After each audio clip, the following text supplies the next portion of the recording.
The 101st Airborne Division was activated on August the 16th, 1942, at Camp Claiborne, Louisiana. Its first commander, Major General William C. Lee, noted that while the division had no history, it had a rendezvous with destiny. He understood that the new division would be called into action when the need was immediate and extreme. And he could foresee that one day it would fall on its enemies like a thunderbolt from the skies. The division's first rendezvous with destiny came on June the 6th, 1944, landing on the Khotan Peninsula by parachute and glider in the early morning hours. The Screaming Eagles became the first Allied soldiers to set foot onto occupied France. Charged with clearing the way for the 4th Infantry Division's landing on Utah Beach, the 101st Airborne Division eventually linked the Utah and Omaha beachheads and liberated the city of Carentan. Only months later, on September the 17th, 1944, the division jumped into the Netherlands, spearheading Operation Market Garden. Holding open a narrow 16-mile corridor through enemy-held territory, the division fought against heavy odds for 72 days before returning to France in late November 1944 for a well-deserved rest. Once again, the rest proved to be a short one. 2 months later, the 101st Airborne Division was recalled to the front to counteract the massive German offensive through the Ardennes forest. Responsible for defending the critical road junction at Bastogne, Belgium, the division was surrounded by strong enemy forces that demanded its immediate surrender. Responding to the German ultimatum, Brigadier General Anthony C. McCullough made history with his famous one-word reply when he responded by saying, "Nuts." Although the siege of Bastogne was broken on December the 26th, 1944, intense fighting continued until mid-January 1945. The Allied units had effectively reduced Nazi gains in the area.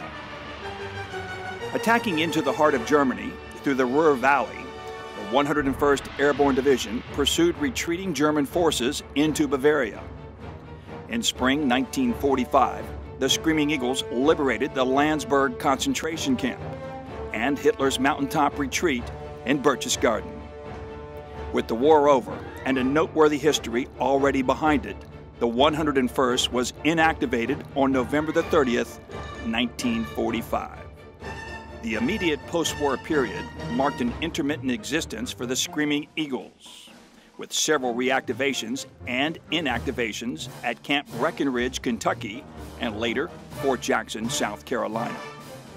The Screaming Eagles were finally reactivated on September the 21st, 1956, at Fort Campbell, Kentucky. There, in the peaceful countryside of Tennessee and Kentucky, it began its preparation for challenges expected on a nuclear battlefield. Fortunately, that day never came. Instead, 1 year later, in September 1957, as 9 African-American students, known as the Little Rock Nine, attended classes at Little Rock Central High School in Little Rock, Arkansas, President Dwight D. Eisenhower sent elements of the 101st Airborne Division to safeguard their passage. From there, the division continued its stateside role through the challenging and troubled 1960s in places like Oxford, Mississippi, and Detroit, Michigan. Soon, the division was off on its next rendezvous with destiny. On July 29, 1965, the 1st Brigade of the 101st Airborne Division arrived at Cam Ranh Bay in the Republic of Vietnam, where it quickly earned the nickname the Nomads of Vietnam. The remainder of the division stayed at Fort Campbell until ordered to Vietnam in late 1967.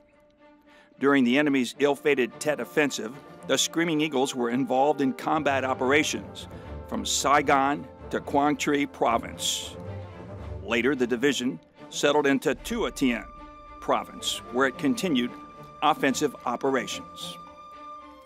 In August 1968, the Screaming Eagles shed their parachutes in favor of helicopter-borne operations, earning a new designation, the 101st Airborne Division, Air Mobile.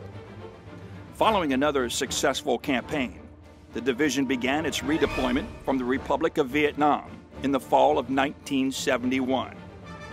The official welcome home ceremony took place at Fort Campbell on April 6, 1972. The post-Vietnam period was a time of change for the Army and the 101st Airborne Division, Air Mobile. In February 1974, then Major General Sidney Berry signed Division General Order Number 179, authorizing wear of the new Air Mobile qualification badge. Reflecting a shift in its organizational structure and reorientation toward fighting Warsaw Pact nations, the division was redesignated as the 101st Airborne Division, Air Assault, on October 4, 1974. Less than 8 years later, in March 1982, elements of the 101st Airborne Division, Air Assault, began the first of its many 6-month deployments to the Sinai Peninsula. As a result of the Camp David Accords between Egypt and Israel, the Screaming Eagles went as members of the multinational force and observers. One of the darkest days in the division's history occurred when tragedy struck on December 12, 1985. Flying home from the Sinai Peninsula in time for Christmas, 248 Screaming Eagles were killed when their plane crashed near Gander, Newfoundland. Always on the ready, the 101st Airborne Division, Air Assault, deployed next in August 1990 in support of Operations Desert Shield and Desert Storm. During the liberation of Kuwait, the division fired the first shots of the air war. As they secured Iraqi territory in the Euphrates River Valley, the division conducted the longest and largest air assault operations to date. Following the announcement of the Sofwan ceasefire, the Screaming Eagles were home again by May of 1991. 10 years later, on September the 11th, 2001, terrorism struck home and the world changed. Within 3 months, by the end of November 2001, leading elements of the 3rd Brigade Combat Team deployed to Afghanistan in support of what would become known as Operation Enduring Freedom. In March 2002, the Rakkasans were, in part, responsible for offensive operations in the Shoikat Valley and dealt a crippling blow to the Taliban and Al-Qaeda. 1 year later, in February and March of 2003, the division deployed to Kuwait. In a grueling air and ground movement of 570 kilometers through Iraq's hostile territory and intense combat in urban areas, the division exhibited its flexibility and lethal firepower at every turn. Fighting its way from Najaf through Karbala and Hilla, the division eventually consolidated in southern Baghdad in mid-April 2003. Ordered to northern Iraq shortly thereafter, the division conducted the longest air assault in history and quickly assumed responsibility for Mosul. After another successful engagement, the Screaming Eagles redeployed to Fort Campbell in early 2004. In November 2005, the division headquarters, along with the 1st and 3rd Brigade combat teams and the 101st Combat Aviation Brigade, deployed to Iraq for a second time as Task Force Band of Brothers. The division assumed responsibility for the northern half of Iraq, the largest area of operation in the country.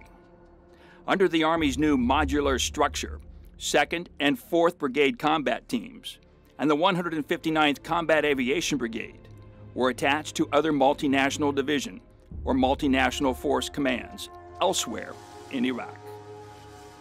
After a short time at home, in late 2007, the majority of the division deployed again.